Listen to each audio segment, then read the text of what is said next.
Let me ask you something most people never stop to consider. What if the very thing holding you back wasn't your lack of motivation, your broken focus, or even your fear, but your lack of sleep? Not just time spent in bed, but real, deep, high-quality sleep. The kind that rebuilds you, resets you, reconnects you with your strength. Because here's the truth, you can have the sharpest mind, the boldest goals, the most detailed game plan.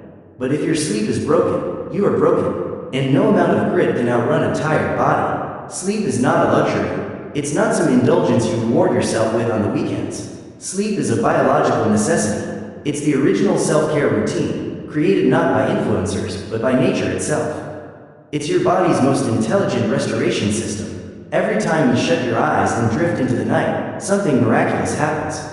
Your brain isn't just shutting off, it's spring cleaning. It clears out waste, files memories, balances your hormones, resets your emotional circuitry, and even strengthens your immune system. Sounds important, doesn't it? Then why, in a culture obsessed with peak performance, do we treat sleep like it's optional? We push it aside to meet deadlines. We delay it to binge shows. We glorify the hustle and shame the rest. We worship early risers without asking how they slept. Sleep has become something to sacrifice for success. But that's a false trade-off, a dangerous illusion. You do not rise without rest. You do not lead without recovery. And no amount of coffee, no 5 a.m. productivity hack, no self-help quote can replace what real sleep provides. This isn't a matter of willpower. This is biology. And the truth is, you can't outwork your biology. You can try, many people do, but sooner or later, the system crashes. Because what you're really doing when you skip sleep isn't saving time. You're borrowing energy you didn't earn and paying it back with interest. Look around you. The world is full of foggy minds trying to be decisive, tense bodies pretending they're still strong, restless souls chasing peace like it's a destination. But how can you reach peace when your nervous system is constantly in survival mode? If your patience is running short, if your cravings are louder than your discipline, if your memory is slipping or your mind is always just tired, then maybe the problem isn't your mindset, it's your sleep. The ancient Stoics understood this far better than most modern self-help gurus. To them, discipline wasn't just about action, it was about alignment, mind and body working together, not in opposition. Marcus Aurelius, that great emperor philosopher, rose early to meet his duties. But he also reminded himself, the body must rest, because it is not a slave, it is a partner. Seneca warned against overstimulation, the kind that frays your nerves, shortens your breath, and scatters your thoughts. And what is poor sleep, if not the ultimate overstimulation? A chaos of the mind, begging for silence. This message today, it's not a list of top 5 bedtime tips. It's not a biohack thread, it's a recalibration, a shift in how you see sleep. Because sleep is not a bonus level you unlock when everything else is done. Sleep is the starting line, the foundation, the invisible force that fuels everything else you try to build. Your goals, your relationships, your growth. So today, we're diving deep, not just into your mattress, but into your biology, into the subtle patterns that either restore or ruin you. We'll uncover the hidden enemies of your sleep, the habits that chip away at your recovery, the routines that seem innocent but rob you of mental clarity. And most importantly, we'll construct a new rhythm, a discipline of recovery, not laziness, not escapism, but a sacred ritual of renewal. Because the moment you take your sleep seriously, everything else gets lighter. Clarity comes quicker, focus becomes easier, patience grows naturally. We talk so often about strength, about mental toughness, about showing up when it's hard. But beneath every strong mind, every focused soul, every consistent leader, there is something primal holding it all together: sleep. Without it, your brain can't think, your muscles can't recover, your immune system can't defend, your hormones go haywire, and your dreams, they begin to feel out of reach, not because they're too big, but because you're too tired to chase them. Let that sink in. Sleep is easy to underestimate. You're lying there, still, unmoving, offline, and in a world where value is tied to productivity, that feels like a waste of time. But it's not, because while you sleep, your body is performing the most advanced biological maintenance known to mankind. Your brain removes toxins that cloud your thinking, your memory strengthens, your muscles heal, your emotional balance recalibrates. You're not doing nothing, you're doing everything, behind the scenes. Think back to the last time you slept deeply, woke up without an alarm, felt light, clear, capable. It wasn't just a good morning. It was your body's way of saying, thank you. But now, think about the days you tried to power through after just 5 hours of fragmented sleep. The sluggish thoughts, the irritation, the sugar cravings, the mistakes you didn't even notice until later. That wasn't a mood swing. That was a system failure. Here's the harsh truth. Most people have gotten used to being tired. They've normalized brain fog. They've mistaken exhaustion for personality. They don't even remember what peak performance feels like anymore, because they haven't touched it in months, maybe years. So today, I'm inviting you to challenge the hustle culture, to reject the badge of honor that comes from burning the candle at both ends, to honor the ancient wisdom of the Stoics, who knew that a sharp sword is useless if the warrior is sleep-deprived. You don't need more apps, you need more alignment, between your habits and your biology, between your ambition and your rest, between what you say you want and what you're actually willing to prioritize. Because here's the real flex. It's not how early you wake up. It's how wisely you recover. And once you master that, you unlock a version of yourself that doesn't just survive. You thrive, fully awake, fully present, fully you. In the last part, we uncovered a truth many people ignore. Sleep isn't just about feeling rested. It's the foundation that supports everything you want to be and do. And now, we go deeper, into the quiet, hidden consequences of not honoring that truth. Some people have come to accept their morning brain fog as just how I am. But that haze you feel after waking up groggy, slow to think, quick to snap, that's not the real you. That's not a personality trait. That's your nervous system waving a white flag, pleading for balance. You don't need more caffeine. You don't need another overpriced energy drink. And you definitely don't need another productivity app promising to optimize your day. What you need is sleep. Real, consistent, high-quality sleep. The ancient Stoics would have understood this. In fact, they would have respected this truth deeply. Because they lived according to nature, not against it. They didn't try to cheat their biology. They aligned with it. Marcus Aurelius didn't rise early to compete in hustle culture. He rose early because he knew that energy begins with rest. He didn't abuse his body with sleepless ambition. He trained his mind and body to operate in harmony, and part of that training was knowing when to pause. Rest wasn't weakness, it was wisdom. And now, modern neuroscience is proving what the Stoics felt in their bones. Sleep deprivation isn't just about feeling tired, it physically changes your brain. Your prefrontal cortex, the part of your brain that handles logic, impulse control, long-term thinking, and decision-making, literally begins to shut down when you don't sleep enough. That's why, after a poor night's sleep, you're more irritable. You overreact, you lose your cool in traffic, you make decisions you regret an hour later. It's not that you became a different person overnight, it's that your brain was operating with its most powerful systems offline. But it's not just mental. The damage goes beyond mood swings or forgetfulness. Physically, sleep is your primary recovery system. Want to build lean muscle? Sleep. Want to lose fat and regulate hunger hormones? Sleep. Want to optimize testosterone levels, balance blood sugar, lower inflammation, support your heart, and boost your immune system? You guessed it, sleep. You could be eating clean, hitting the gym, taking your supplements. But if your sleep is broken, you're building your health on a cracked foundation. That word, foundation, keeps coming back for a reason. Because without a strong one, nothing else holds up. You might manage for a few days, maybe even a few weeks if you're stubborn. But eventually, the cracks start to show. You lose your mental sharpness, your motivation slips, your emotional resilience fades, and worst of all, you stop feeling like yourself. That's the hidden cost of neglecting rest. You don't just lose sleep, you lose your edge. So, what now? You start by shifting the way you think. You stop seeing sleep as optional. You stop treating it like a luxury, and you start treating it like what it truly is, a responsibility. Because it's not just another habit, it's the most underrated performance enhancer on the planet. And it's free, always available, infinitely powerful, if you use it properly. That means making it a priority before everything else, not after.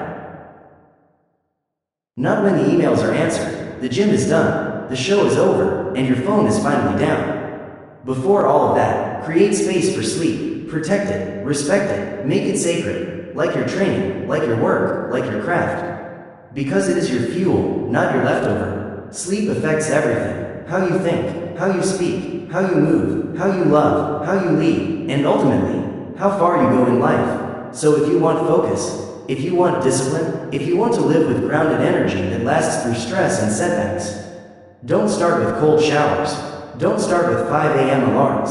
Don't start with bullet journals and dopamine detoxes. Start with this, your recovery. Start with sleep, because here's what most people don't realize. You cannot master your days if you don't master your nights. And every hour of sleep you skip, you don't make up for it the next day. There's a dangerous lie we tell ourselves. That sleep is like a bank, that you can pull an all-nighter on Thursday and pay it back by sleeping in on Saturday. But here's the biological truth. Sleep doesn't work like money. It doesn't wait patiently for you to make a deposit. It punishes you immediately. When you miss even 1 hour of deep, restorative sleep, your body doesn't just press pause. It adapts, and not in your favor. Your brain slows down, your memory weakens, your focus fades, your emotional control breaks down, your immune system becomes less responsive, and even worse, these effects compound. Like interest on a toxic loan. You might feel fine after one bad night. You might think, I'll catch up tomorrow. But what you don't see is the real damage. It's internal, it's invisible, it's delayed, but it's there, it's happening, and it adds up. That's why sleep debt is a myth. Because your body doesn't do one-for-one trades. Missing 2 hours on Monday doesn't mean that 2 extra hours on Tuesday will fix everything. And do you know why? Because when it comes to sleep, timing matters just as much as quantity. Your body runs on rhythms, specifically the circadian rhythm. It's your internal clock, and when you disrupt it by going to bed late, waking up at inconsistent hours, or bouncing between sleep patterns, you're not just tired. You're misaligned, and misalignment means dysfunction. Just one bad night of sleep affects your glucose metabolism, your memory consolidation, your reaction time, and your emotional resilience. These aren't tiny side effects. They affect how you lead, how you think, how you treat people, how you navigate stress, how you make decisions that impact your future. And yet, so many of us treat sleep loss like it's no big deal. Like it's something we can just shake off with coffee and a motivational quote. But the truth is, sleep isn't just rest. It's the reset button for your entire existence. Earlier, we talked about how missing even 1 hour of sleep can throw off your mental clarity, your physical health, and even your emotional stability. Now, let's explore the full cost of pushing through, and why that mindset is quietly breaking you down from the inside out. Most of us shrug it off. We down a large cup of coffee, maybe two. We blast some music, put on a brave face, and push through the day like it's normal. But here's the truth. Every single time you rob your body of sleep, you are borrowing from tomorrow's energy. And just like a credit card, that loan always comes with interest. And the longer you delay paying it back, the higher the cost becomes. Let's get real. Let's get scientific. Studies have shown that just 1 hour of lost sleep, yes, just one, can impair your cognitive performance the next day to the same degree as drinking 2 beers. Let that sink in. Imagine showing up to work buzzed. You'd never do that, right? But chances are, you've shown up to work sleep deprived, and your brain doesn't know the difference. In fact, the more sleep deprived you are, the worse you become at judging your own impairment. You feel fine, but you're not. You're just used to functioning below your potential. And over time, that becomes your new normal. But it doesn't stop there. Chronic sleep loss, even just by an hour a night, leads to long-term damage. That includes cognitive decline, disrupted hormone production, higher risk of anxiety, increased chance of depression, weight gain, weakened immune response, and greater vulnerability to chronic illnesses, all from losing just 1 hour a night. And still, people treat sleep like it's negotiable. So what's the real solution? Consistency. That's the missing piece. Not catching up on weekends, not sleeping in after a long week of exhaustion, but staying aligned, building a rhythm, creating a lifestyle that honors your body's natural cycles. That means going to bed and waking up at the same time every day. Not sometimes, not when it's convenient, not just on weekdays, every day, especially on weekends, because every time you shift your sleep schedule, even by a couple hours, you're giving yourself jet lag, without even changing time zones. And your body doesn't care whether you stayed up for a party, a project, or just another episode on Netflix. The cost is the same. Now, the Stoics didn't talk about REM cycles or melatonin supplements. But what they did understand, deeply, was discipline. They knew that greatness wasn't built in one grand gesture, but in the small, daily decisions repeated over time. Sleep is the perfect example of this. If you treat it casually, you invite chaos into every other part of your life. If you respect it, you build resilience from the inside out. But there's an even deeper truth here. a more personal one. Sleep is a mirror. It reflects how much you value your future self. Because staying up late to scroll endlessly, to binge one more episode, or to squeeze in an extra hour of work, it's not discipline. It's self-abandonment disguised as ambition. The price? It's not paid in that moment. It's paid in the hours, the days, the years that follow. So next time you're tempted to stay up, just a little longer, ask yourself, what am I really sacrificing here? Because you're not just stealing from your sleep, you're stealing from your clarity, from your mood, from your emotional intelligence, from your physical strength, from your purpose. And here's the hard truth. You can't buy those things back with a nap. Once that hour of deep sleep is gone, it's gone. That's why quality beats quantity. Depth is what matters most. For years, people have measured their sleep by one number: hours. I slept 8 hours last night, they say, as if that alone is a badge of health. But here's the part most people never consider. 8 hours of light, broken, shallow sleep is not the same as 6 hours of deep, uninterrupted rest. Your body doesn't just count time, it counts depth. When it comes to physical restoration, mental clarity, emotional regulation, and overall performance, it's the depth of sleep, not just duration, that determines how you function the next day. And sleep is not one long flat state. It moves in cycles: light sleep, deep sleep, and REM. Each cycle has its purpose. But deep sleep? That's where the magic happens. In deep sleep, your body does its heaviest lifting. Muscles rebuild. Hormones regulate. The immune system strengthens. The brain flushes toxins. The nervous system rebalances. But here's the problem. Deep sleep is fragile. A buzzing phone, a flickering light, a heavy meal too late. Even unprocessed stress can knock you out of deep sleep without you ever waking fully.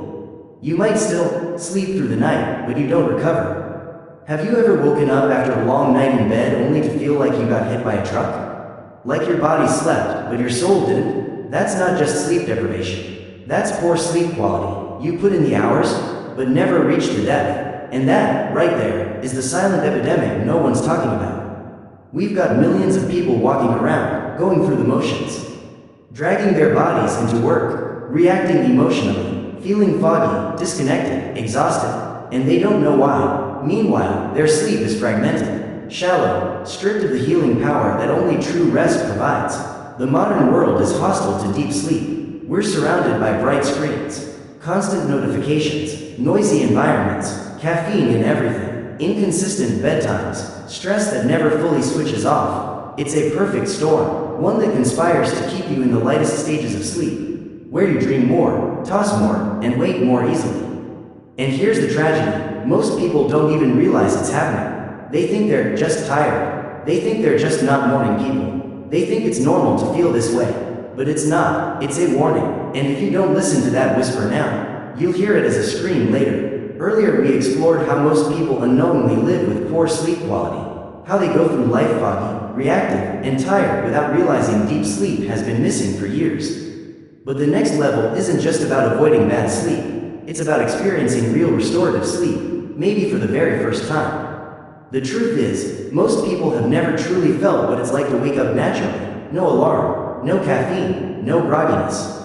Just wake up, clear, strong, centered, a body fully restored, a mind calm, focused, and sharp. It's a state you don't stumble into. It's something you earn. And to earn it, your mindset must evolve. Stop chasing more hours. Start chasing better ones.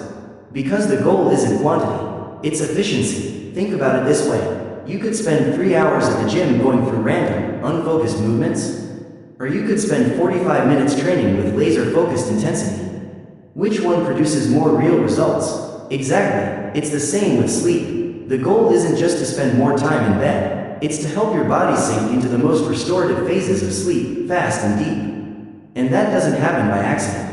It happens by design. Every night, you must create the right conditions for quality sleep to occur. Darkness, not dim, not TV glow. Darkness, quiet, or calming sounds that support rest, not jar you awake. Cool temperatures. Your body sleeps better when it can cool slightly. A calm nervous system. That means winding down, not scrolling TikTok in bed. And perhaps most importantly, that means treating the last hour of your day as sacred. No chaos, no stimulation, no digital noise. That's not getting ready for bed. That's preparing for recovery, for regeneration, for clarity. You're not just going to sleep. You're sending a signal to your nervous system. You're safe. You can let go. And when your habits consistently send that signal, something powerful happens. Your body trusts you. Your mind releases the tension it's been carrying. Your entire system shifts into deep rest mode. And that's when the real magic begins. Not just physical reset, but psychological restoration too. Emotional residue from the day gets processed. Stress hormones reduce. Mood centers in the brain stabilize. It's not sleep for the sake of sleep. It's sleep with purpose. And this is especially critical if you're someone striving for high performance. Entrepreneurs, athletes, creatives, leaders, parents, anyone who makes decisions, manages energy, performs under pressure, or simply wants to show up as their best self. You don't need more grind, you need deeper recovery, because the sharper your recovery, the stronger your output. It's that simple. There's also a quiet, internal shift that happens when you prioritize deep sleep. It's subtle but powerful. You begin to see your limits not as weakness, but as wisdom. You stop proving how late you can stay up. You start protecting what fuels your best, and that tells your subconscious something vital. You're not here to burn out. You're here to build. That mindset, repeated night after night, reshapes how you treat your body. It changes how you make decisions.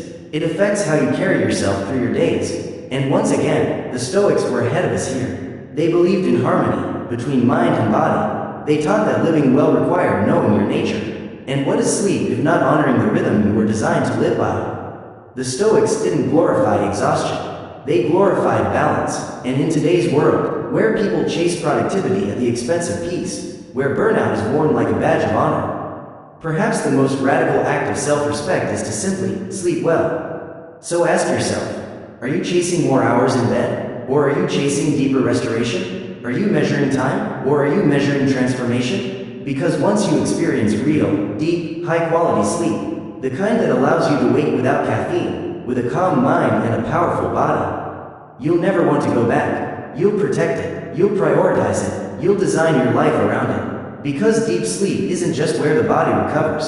It's where the next version of you is being built. The version that's resilient, clear, focused, capable, creative, grounded, and it all begins with a rhythm. A rhythm that's been running beneath your life all along. One you didn't invent, but that governs everything. The circadian rhythm. It's silent, it's ancient, it flows beneath your thoughts, your energy, your hormones, your moods, setting the tempo of your entire existence. And here's the thing, this rhythm doesn't care about your preferences, your schedule, or your deadlines.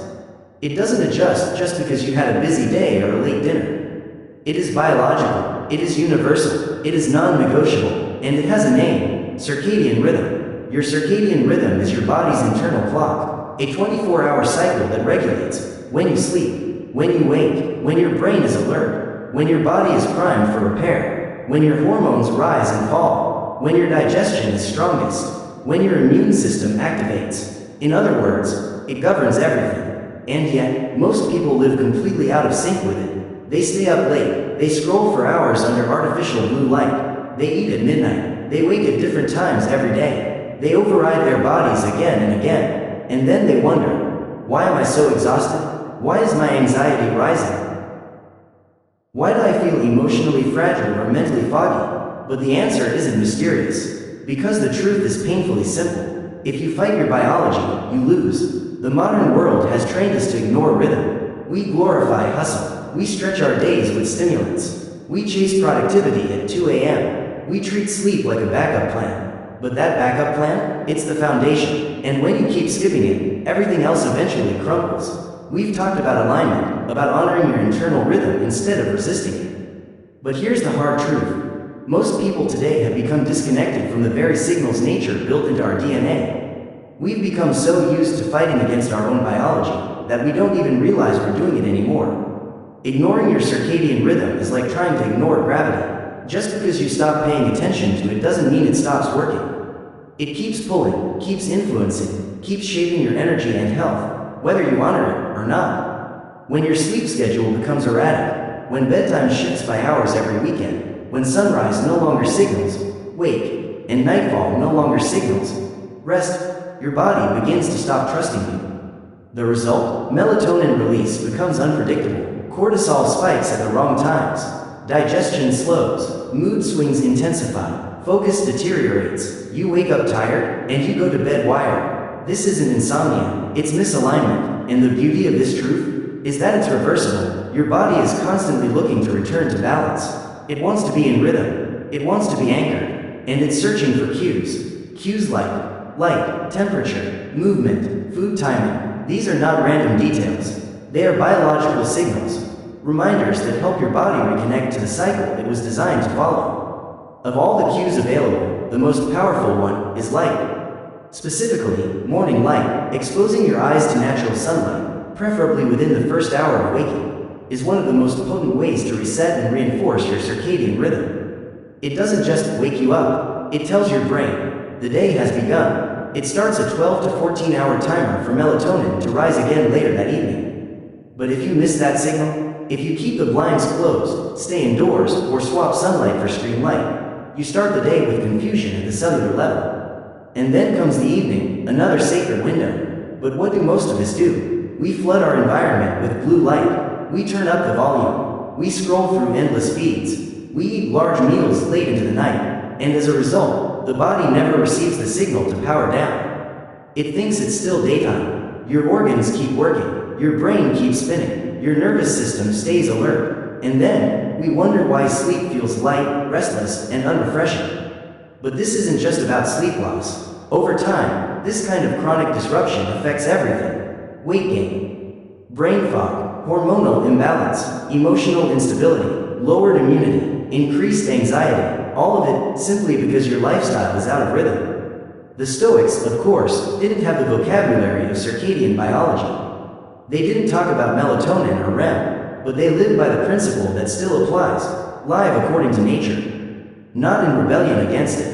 And nothing is more natural, more deeply embedded in your biology, than the rhythm of light and dark. The pulse of rest and activity, the rise and fall of energy. To live in sync with it is not weakness, it's wisdom. So what does that look like? What does it actually mean to live in alignment with your circadian rhythm? It starts with one thing: consistency. Wake up and go to sleep at the same time each day. Yes, even on weekends. This one habit alone can anchor your entire system: mind, body, hormones, energy, focus.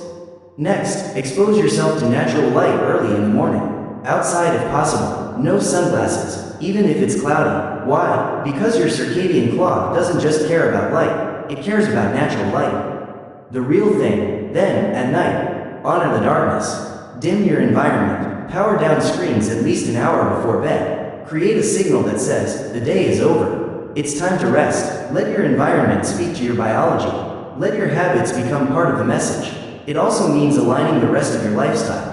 Eat meals at roughly the same time every day. Move your body earlier in the day when your system is most alert. Use your evenings for reflection, calm, gentle connection, not stimulation. Let your life become a conversation with your biology, not a battle against it. This isn't about being rigid. It's about being respectful of the rhythm that was sculpted over millions of years. A rhythm that served your ancestors, long before night shifts, fluorescent lights, and endless screen time pulled us off course. And what do you get in return? Deeper sleep, easier wake-ups, more stable energy, mental clarity, emotional resilience, stronger immunity, and a life that flows instead of fights. You stop pushing through your days, and you start moving with them, like your body is your ally, not your obstacle. So ask yourself, honestly, are you living in rhythm with your biology? Or in rebellion against it? Are your nights spent honoring rest, or fighting it? Are your mornings synced with light and movement, or saturated with noise and delay?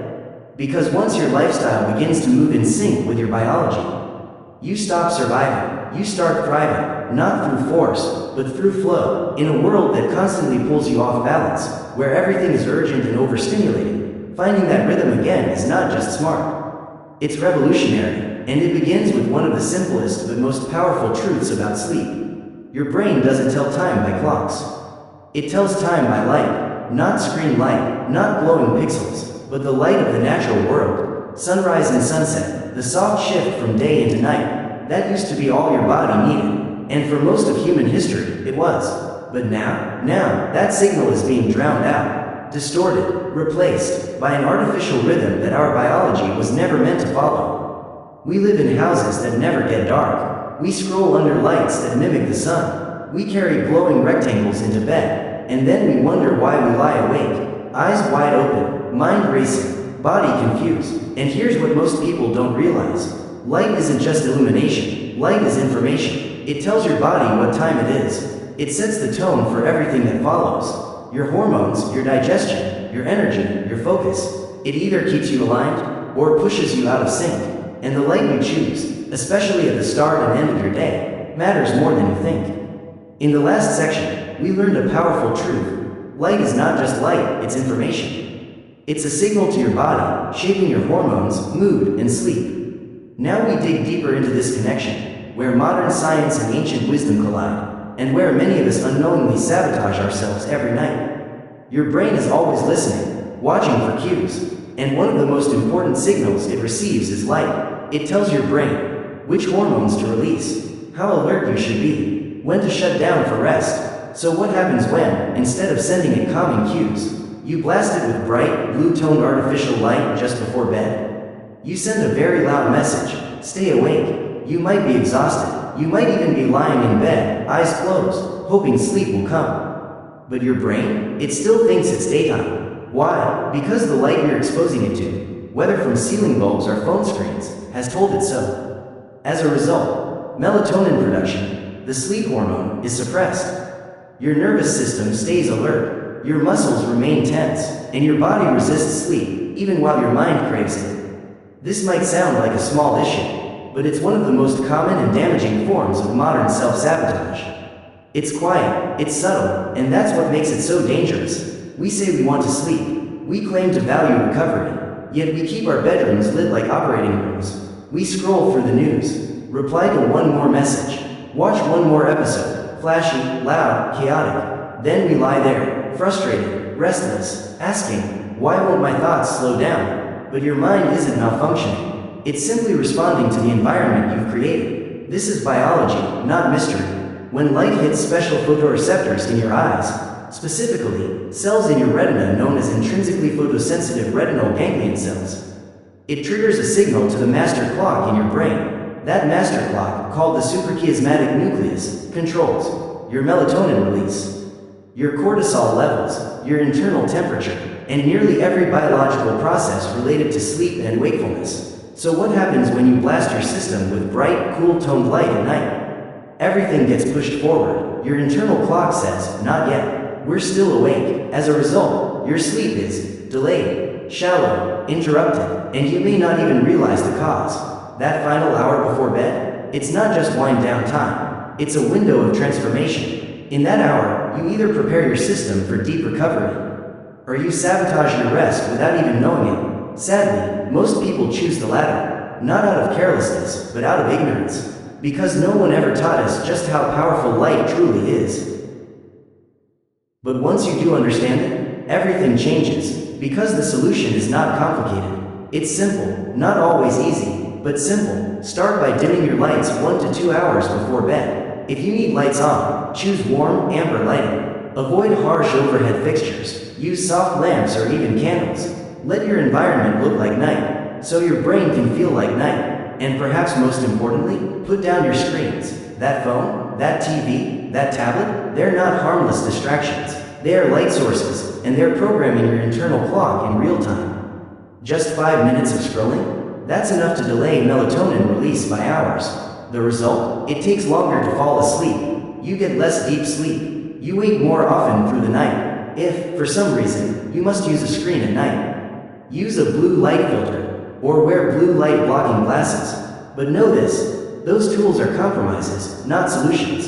The real answer, the best answer, is stillness. Because it's not just the light, it's the content, it's the emotional spikes, the dopamine hits, the flood of information that excites your mind when it should be winding down. Your nervous system doesn't just need darkness, it needs peace. It needs a signal that says, you're safe now, it's okay to rest. A glowing screen will never say that. And this, right here, is where ancient wisdom and modern science meet in perfect harmony.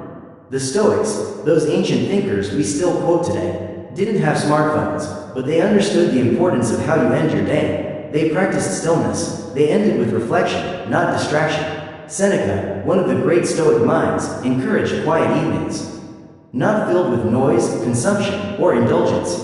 but with thought, with reading, or with silence. This was not accidental. They knew what we're now rediscovering. The tone of your evening shapes the quality of your sleep, and the quality of your sleep shapes the clarity of your mind. So give your mind a real chance to let go. Create a ritual of darkness. Turn off the overhead lights. Light a candle. Read something slow, meaningful, calming. Journal. Breathe. Sit in silence.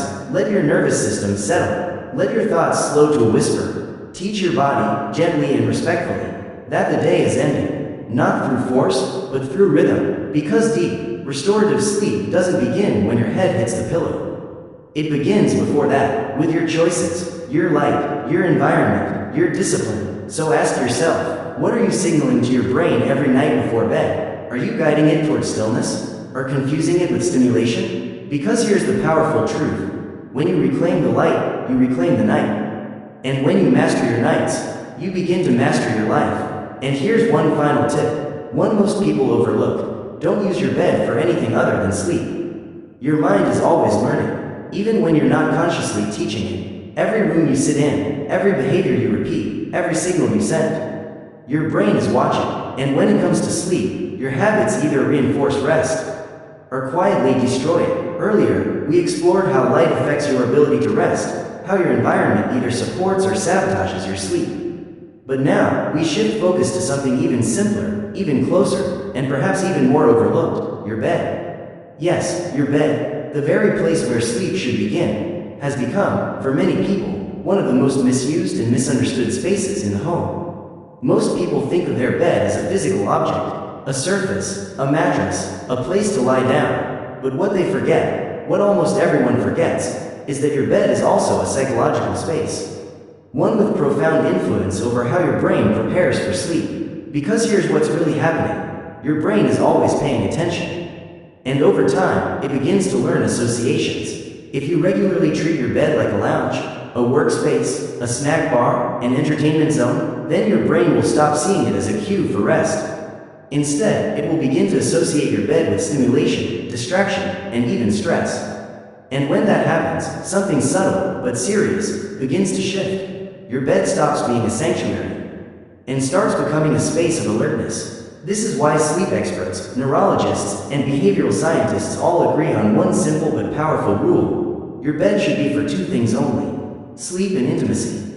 Nothing else. No phones, no laptops, no late night snacks, no endless scrolling, no spreadsheets, no emails, no stress. Because when you turn your bed into a place of wakeful activity, your brain develops a dangerous habit, staying awake in bed. And this is where the real damage begins.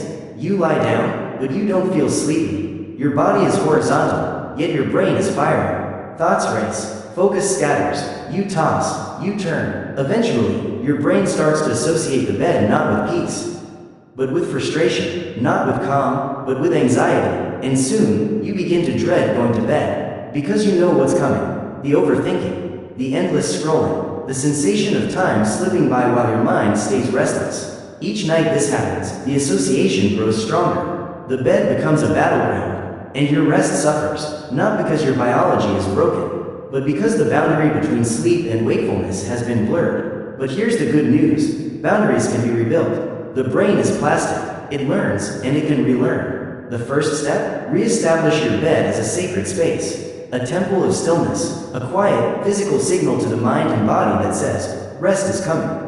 And that begins with intention. You don't bring chaos into a place of recovery. You remove it. That means no devices in bed, no checking email, no watching videos, no dopamine hits before you drift off. Let your bedtime ritual end to the bed, not begin there. If you want to read, do it in a chair. If you want to journal, do it at your desk. If you want to plan tomorrow, do it long before the lights go out. Your bed is not your mobile office. It's not your late night theater. It's not your scrolling station. It's your sanctuary. This change might seem small, maybe even unnecessary, but over time, its effect is profound. When your brain knows, truly knows, that lying in bed means it's time to sleep, it begins to respond accordingly. Melatonin rises naturally. Your thoughts slow, your body transitions into unconsciousness more quickly, more deeply, more reliably. This isn't magic, it's conditioning. It's the same principle behind Pavlov's dogs. just as they learn to salivate at the sound of a bell paired with food. Your brain learns to either relax or stay alert based on what happens in your bed. So if every time you lie down, you stimulate your brain with entertainment, emails, or high emotion, your mind learns, this is a place of activation. But if every time you lie down, you do so in quiet, in darkness, in stillness, your mind learns, this is a place of peace, and peace becomes the default response. The Stoics would understand this principle instinctively. They believed in separating roles, moments, and spaces. There is a time for labor, and a time for renewal, a place for doing, and a place for being. Epictetus reminded his students, discipline isn't just about big ideas. It's about daily practice, and reclaiming your bed as a space for true rest. That is discipline, one that quietly rewards you every single night. So if your sleep feels light, interrupted, elusive, don't just ask what's wrong with your schedule. Ask what's happened to your bed. Has it become a refuge? Or a reservoir of stimulation? Are you bringing clarity into it? Or clutter? Because here's the truth. Your bed is a conversation with your brain. Every time you use it, you're teaching it something. So make sure you're teaching it to let go. Let the sheets feel like safety. Let the pillow remind you of stillness. Let your body recognize the unspoken signal. It's time to rest. And nothing else. And over time, your bed won't just be where you lie down. It will become the sacred space where you rise restored. But here's one more silent saboteur we rarely talk about. A ritual millions depend on daily, yet few understand its hidden cost. Caffeine. Yes, caffeine, the world's most accepted and celebrated drug. It's in your morning coffee, your energy drinks, your pre-workout, even your green tea. It fuels meetings, it sharpens workouts, it powers through deadlines. But after midday, it starts stealing your sleep without asking for permission. Caffeine, so embedded in our lives that we rarely stop to question it. It's part of our routine, our culture, even our identity. For many, it's not just a drink, it's a ritual. Morning coffee, afternoon energy boost, pre-workout focus, midday survival. It feels normal, it feels harmless, and for some, it feels like survival. But what if the very thing you're using to power your day is the same thing that's quietly stealing your night? Caffeine doesn't just wake you up. It works by blocking a neurotransmitter called adenosine, the very chemical that builds up in your brain throughout the day, gradually making you feel sleepy. Adenosine is like nature's sleep pressure. Caffeine blocks that pressure, giving you the illusion of energy. But your brain, it's still tired. You're not reversing fatigue, you're just numbing the signal. Here's where most people go wrong. They assume caffeine only matters when they feel it. If I can still fall asleep after a cup of coffee, then it's fine, right? Wrong, because falling asleep is not the same as sleeping well. You may close your eyes, but your sleep depth, your time in REM, and your total recovery can all be dramatically reduced without you even knowing it. Research is clear. Even consuming caffeine 6 hours before bed can lower sleep quality significantly. Not just sleep quantity, but quality. You might think you got 7 hours on paper, but your body might treat it like 5. Why? Because caffeine lingers. Its half-life, the time it takes your body to eliminate just half of it, is roughly 5 to 6 hours. So if you have a cup at 4 p.m., it's still in your system at 10 p.m. and depending on your metabolism, your stress levels, and your genetics, it could be interfering with your rest well into the night. So why do people keep reaching for it, especially in the afternoon? Because they're already tired. They're running on fumes. They're trying to override biology with chemistry. But that's not strength. That's not discipline. That's short-term thinking. It's using a band-aid when what you need is surgery. If your energy is crashing at 3 p.m., the answer is not another cup. The answer is better sleep, better habits, better alignment with your natural rhythm. Caffeine is a shortcut, and like most shortcuts, it robs you of the real solution. Over time, it becomes a trap. You sleep poorly, so you drink more caffeine the next day. That caffeine wrecks your next night's sleep, so you drink even more the day after that. The cycle tightens. What began as a tool becomes a crutch, and eventually, a chain. The Stoics would have rejected this loop entirely. They didn't chase stimulants. They pursued clarity. They lived by self-command, freedom from addiction, freedom from dependence. Seneca warned against being ruled by anything external. Epictetus reminded us that freedom is the only worthy goal in life. Caffeine dependency, though socially accepted, is still dependency. But here's the encouraging news. You don't need to eliminate caffeine entirely, unless you want to. You just need to respect its timing. Use it as a tool, not a reflex. If you want coffee, drink it in the morning, ideally within 90 minutes of waking, after your natural cortisol spike has passed.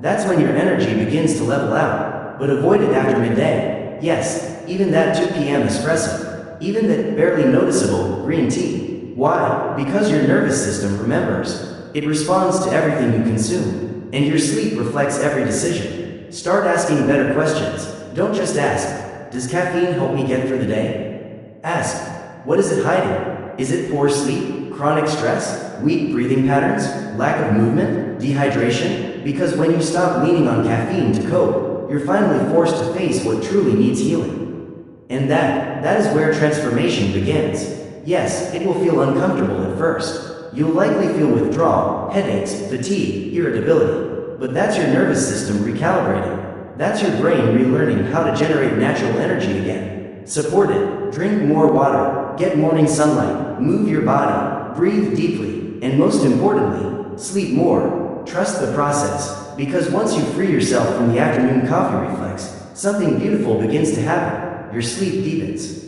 Your energy stabilizes. You wake up clearer. You move through your day feeling empowered, not propped up. You realize your body was always capable of producing extraordinary energy. It just needed to be heard, not overridden. So ask yourself, honestly, am I using caffeine to enhance performance?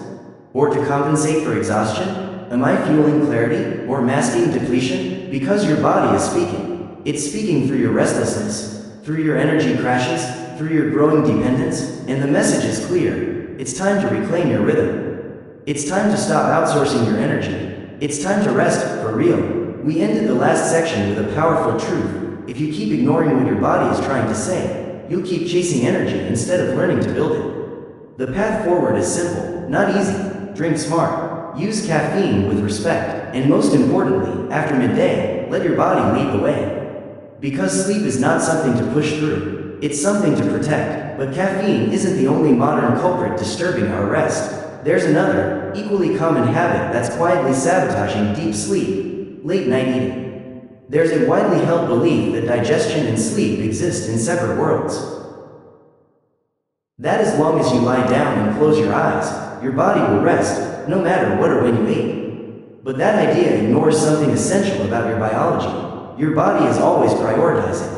And when you ask it to digest food late at night, it has to make a decision. Should it focus on restoring you or on processing food? It can't do both well. Sleep is not a passive shutdown. It's an active, structured system of repair and recalibration. Your brain flushes out toxins. Your cells regenerate. Your hormones rebalance. Your muscles rebuild. Your immune system recharges. But when you eat right before bed, especially heavy, sugary, or high-fat meals, your body is forced to redirect energy away from recovery and toward digestion. The result? Less time in deep sleep, more nighttime interruptions, more shallow rest, and more fatigue the next morning. You might still get your 8 hours on paper, but biologically, your body only received 5 or 6. Because here's the truth: digestion and deep sleep are in direct competition. Think of it this way: digestion activates the system. Deep sleep calms it. Digestion raises your core body temperature. Sleep requires a drop in temperature to enter its most restorative phases. So when you eat late, especially rich meals, you send mixed signals. Be active. Wait, no, power down. Your body becomes confused, and confusion is the enemy of sleep. This isn't theory, it's measurable. Studies show that eating close to bedtime increases sleep latency. The time it takes to fall asleep decreases deep, slow-wave sleep, increases night wakings and restlessness, and the effects are worst when meals are high in sugar, fat, spice. These stimulate the digestive tract, elevate your heart rate, and keep your gut active for hours. You may fall asleep, but your body is working, not recovering. And that matters, because deep sleep is non-negotiable. That's where your memory consolidates, muscles rebuild, emotions balance, immune strength solidifies. So every night you eat too late, you sacrifice more than just rest.